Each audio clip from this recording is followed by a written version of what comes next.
สวัสดีค่ะวันนี้กลับมาพบกับ Kids Cooking กันอีกแล้วนะคะกับครัวคุณลูกนะคะวันนี้มีคัพเค้กน่ารักมาฝากที่สำคัญทำง่ายมากๆน้องๆทำตามได้แน่นอนไปดูวิธีทำกันเลย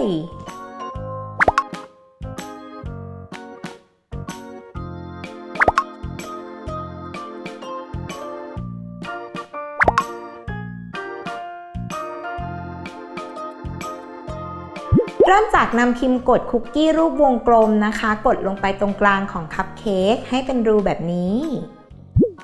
แล้วก็นำเกล็ดน้ำตาลมาใส่ลงไปข้างในรูค่ะไม่ต้องเต็มมากนะกะเอาพอเกือบเต็มก็พอ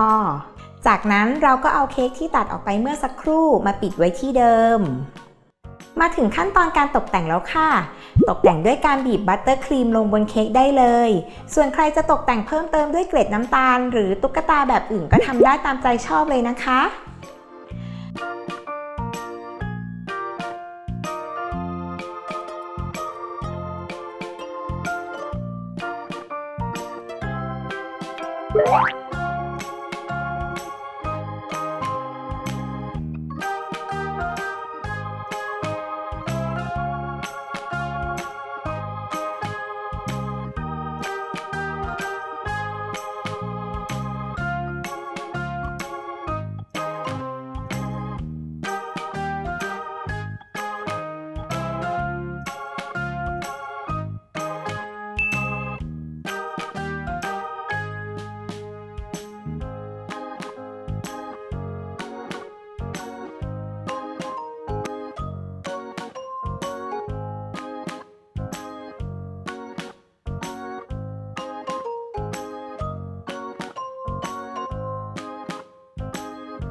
คลิปหน้า Kids Cooking จะมีอะไรมาฝากกด Subscribe Kids Kitchen แล้วกดกระดิ่งอัปเดตคลิปทุกวันได้เลยค่ะ